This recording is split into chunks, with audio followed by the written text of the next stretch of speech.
الحمدللہ رب العالمین والصلاة والسلام علی سید المرسلین اما بعد فاعوذ باللہ من الشیطان الرجیم بسم اللہ الرحمن الرحیم۔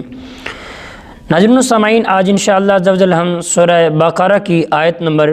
87 سے سننے کی سعادت حاصل کریں گے۔ درود پاک کی فضیلت میں آتا ہے نبی رحمت شفیع امت تاجدار عرب و عجم صلی اللہ تعالی علیہ وسلم کے فرمان کا خلاصہ ہے کہ جو کوئی مجھ پر دن بھر میں 50 مرتبہ درود پاک پڑھے گا، میں کل قیامت کے دن اس کے ساتھ مصافحہ کروں گا، یعنی ہاتھ ملاؤں گا۔ صلو علی الحبیب صلی اللہ تعالی علی محمد صلی اللہ علیہ وسلم۔ اللہ رب العالمین قرآن مجید فرقان حمید کے پارہ 1 سورہ بقرہ آیت نمبر 87 میں ارشاد فرماتا ہے بسم اللہ الرحمن الرحیم۔ وَلَقَدْ آتَيْنَا مُوسَى الْكِتَابَ وَكَفَّيْنَا مِن بَعْدِهِ بِالرُّسُلِ وَآتَيْنَا عِيسَى ابْنَ مَرْيَمَ الْبَيِّنَاتِ وَأَيَّدْنَاهُ بِرُوحِ الْقُدُسِ أَفَكُلَّمَا جَاءَكُمْ رَسُولٌ بِمَا لَا تَهْوَىٰ أَنفُسُكُمُ اسْتَكْبَرْتُمْ فَفَرِيقًا كَذَّبْتُمْ وَفَرِيقًا تَقْتُلُونَ۔ ترجمہ کنز الایمان۔ اور بے شک ہم نے موسیٰ علیہ السلام کو کتاب عطا کی اور اس کے بعد پے در پہ رسول بھیجے، اور ہم نے عیسیٰ بن مریم علیہ السلام کو کھلی نشانیاں عطا فرمائیں اور پاک روح کے ذریعے ان کی مدد کی۔ اے بنی اسرائیل، کیا تمہارا یہ معمول نہیں ہے کہ جب کبھی تمہارے پاس کوئی رسول ایسے احکام لائے، تشریف لائے جنہیں تمہارا دل پسند نہیں کرتے تو تم تکبر کرتے تھے، پھر ان انبیاء میں سے ایک گروہ کو تم جھٹلاتے تھے اور ایک گروہ کو شہید کر دیتے تھے۔ ناظرین و سامعین، یہاں سے بنی اسرائیل کو دی گئی مزید نعمتوں کا بیان کیا جا رہا ہے۔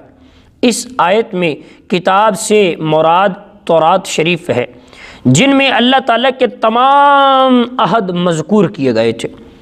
ان میں سب سے اہم عہد یعنی وعدے یہ تھے کہ ہر زمانے کے پیغمبر کی اطاعت کرنی ہے، ان پر ایمان لانا ہے، ان کی تعظیم اور توقیر کرنی ہے، جیسا کہ سورہ مائدہ آیت نمبر 21 میں اللہ رب العالمین نے ارشاد فرمایا۔ آگے ارشاد فرمایا وَكَفَّيْنَا مِن بَعْدِهِ بِالرُّسُلِ، اس کے بعد ہم نے پے در پہ مسلسل رسول بھیجے۔ حضرت موسیٰ علیہ السلام کے زمانے سے حضرت عیسیٰ علیہ السلام تک متواتر انبیاء کرام علیہ السلام تشریف لاتے رہے۔ ان کی تعداد 4000 بیان کی جاتی ہے۔ یہ سب حضرات حضرت موسیٰ علیہ السلام کی شریعت کے محافظ، ان کے احکام جاری کرنے والے، اور چونکہ ہمارے آقا خاتم الانبیاء صلی اللہ علیہ وسلم کے بعد کسی کو نبوت نہیں مل سکتی، اس لیے شریعت محمدیہ کی حفاظت و اشاعت کی خدمت علماء ربانی اور مجددین کو عطا کی گئی۔ آگے فرمایا وَآتَيْنَا عِيسَى ابْنَ مَرْيَمَ الْبَيِّنَاتِ،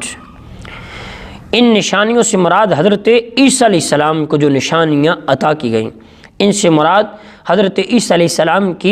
کے معجزات ہیں، جیسے مردوں کو زندہ کرنا، اندھوں اور برس والوں کو صحت دینا، پرندوں کی صورت بنا کر ان میں جان ڈال دینا، اور غیب کی خبریں بتانا وغیرہ، جیسا کہ سورہ آل عمران آیت نمبر 49 میں ذکر کیا گیا۔ آگے فرمایا وَأَيَّدْنَا بِرُوحِ الْقُدُسِ، اور پاک روح کے ذریعے ان کی مدد کی گئی۔ روح القدس سے مراد حضرت جبریل امین علیہ السلام کہ وہ روحانی ہے اور ایسی وحی لاتے ہیں جس سے دلوں کو حیات یعنی زندگی ملتی ہے۔ حضرت جبریل امین علیہ السلام کو حضرت عیسیٰ علیہ السلام کے ساتھ رہنے کا حکم تھا۔ حضرت عیسیٰ علیہ السلام کے آسمان پر اٹھائے جانے تک حضرت جبریل امین علیہ السلام سفر و حضر میں کبھی حضرت عیسیٰ علیہ السلام سے جدا نہیں ہوئے، اور حضرت جبریل امین علیہ السلام کی تائید حضرت عیسیٰ علیہ السلام کی بہت بڑی فضیلت ہے، حضور سید عالم صلی اللہ علیہ وسلم کے صدقے میں آپ صلی اللہ علیہ وسلم کے بعض امتیوں کو بھی روح القدس کی تائید یعنی مدد میسر آئی۔ چنانچہ بخاری، ابو داؤد شریف اور معجم الکبیر کی روایت مبارکہ حدیث پاک میں ہے کہ حضرت حسان رضی اللہ تعالیٰ عنہ کے لیے ممبر بچھایا گیا اور وہ نبی پاک علیہ السلام کی نعت شریف پڑھتے۔ حضور علیہ السلام ان کے لیے دعا فرماتے، اللہم ایدہ بروح القدس، اے اللہ روح القدس کے ذریعے حسان کی مدد فرما۔ ناظرین السامعین،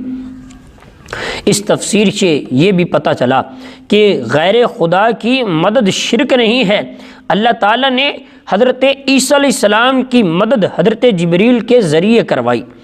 اور حضرت جبریل علیہ السلام جب مدد کر سکتے ہیں تو حضور علیہ السلام بھی اللہ تعالیٰ کی عطا کی ہوئی قدرت اور طاقت سے یقیناً مدد کر سکتے ہیں۔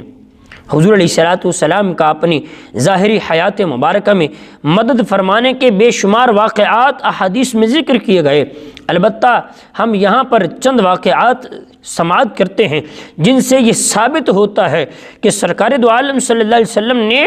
اپنے وصال ظاہری کے بعد بھی اپنی بارگاہ میں حاضر ہو کر فریاد کرنے والوں کی مدد فرمائی۔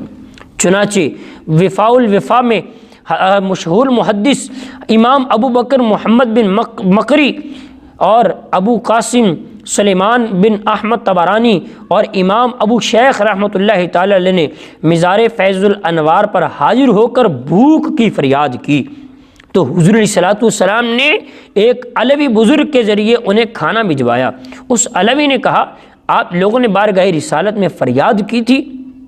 تو مجھے خواب میں نبی پاک صلی اللہ علیہ وسلم کی زیارت ہوئی اور حضور علیہ السلام نے مجھے حکم دیا کہ میں آپ لوگوں تک کھانا پہنچاؤں۔ ابو قاسم ثابت بن احمد بغدادی رحمۃ اللہ تعالی فرماتے ہیں، میں نے تاجدار رسالت صلی اللہ علیہ وسلم کے شہر اقدس مدینہ منورہ میں ایک شخص دیکھا کہ اس نے سرکار دو عالم صلی اللہ علیہ وسلم کے روضہ انور کے قریب صبح کی اذان دی، اور جب اس نے الصلاۃ خیر من النوم کہا تو یہ سن کر مسجد نبوی کے خادموں میں سے ایک خادم آیا، اس نے اسے تھپڑ مار دیا۔ اب وہ شخص رونے لگا، اس نے فریاد کی، یا رسول اللہ صلی اللہ علیہ وسلم، آپ کی موجودگی میں اس شخص نے میرے ساتھ ایسا سلوک کیا ہے۔ اس کی فریاد جیسے ہی ختم ہوئی اس خادم پر فالج گرا، لوگ اسے اٹھا کر اس کے گھر لے گئے اور 3 دن کے بعد وہ خادم مر گیا۔ ناظرین و سامعین، یاد رہے علامہ نور الدین علی بن احمد سمحودی رحمۃ اللہ تعالی نے اپنی مشہور زمانہ کتاب وفاء الوفا باخبار دار المصطفیٰ کے 4تھے حصے میں صحابہ کرام، اولیاء کرام کے ایسے کئی واقعات رضوان اللہ تعالی علیہم اجمعین کے بیان فرمائے ہیں جن میں یہ ذکر کیا گیا کہ انہوں نے سید عالم صلی اللہ علیہ وسلم کے روضہ انور پر حاضر ہو کر اپنی حاجت بیان کی اور رسول پاک صلی اللہ تعالی علیہ وسلم نے ان کی مدد کرتے ہوئے ان کی حاجت پوری فرمائی۔ اور امام محمد بن موسیٰ بن نعمان رحمۃ اللہ تعالی علیہ نے اسی موضوع پر مصباح الظلام فی المستغیثین بخیر الانام کے نام سے باقاعدہ ایک کتاب لکھی ہے کہ جس میں اس طرح کے واقعات نبی پاک علیہ السلام نے اپنے امتیوں کی مدد فرمائی کے بیان کیے گئے۔ آگے فرمایا، لا تہوا انفسکم، تمہارے دل پسند نہیں کرتے۔ یہودی لوگ پیغمبروں کے احکام اپنی خواہشات کے خلاف پا کر انہیں جھٹلاتے اور موقع پاتے تو انہی انبیاء کرام علیہ السلام کو معاذ اللہ قتل کر ڈالتے، جیسا کہ انہوں نے حضرت زکریا علیہ السلام، حضرت یحییٰ علیہ السلام اور ان کے علاوہ بہت سے انبیاء کرام علیہ السلام کو شہید کیا، حتیٰ کہ ہمارے آقا علیہ السلام کے در پہ بھی رہے۔ کبھی آقا علیہ السلام پر جادو کیا جاتا، کبھی زہر دیا جاتا، اور ان کے علاوہ آقا علیہ السلام کو شہید کرنے کے طرح طرح کے جو ہیلے وہ کیے گئے۔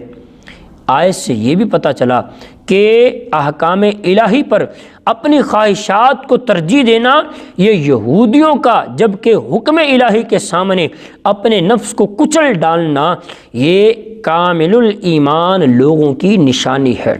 تو ہمیں چاہیے کہ ہم ان کامل الایمان لوگوں کی طرح بننے کی کوشش کریں جو اللہ تعالیٰ کے احکامات کو ماننے کے لیے تیار ہو جاتے ہیں اور اپنی نفس کی خواہشات، اپنی نفسانی خواہشات کو ختم کرتے ہوئے اللہ رسول کے احکامات کو ترجیح دیتے ہیں۔ اللہ تبارک و تعالیٰ ہمیں بھی عمل کرنے کی توفیق عطا فرمائے، آمین بجاہ نبی الامین صلی اللہ علیہ وسلم۔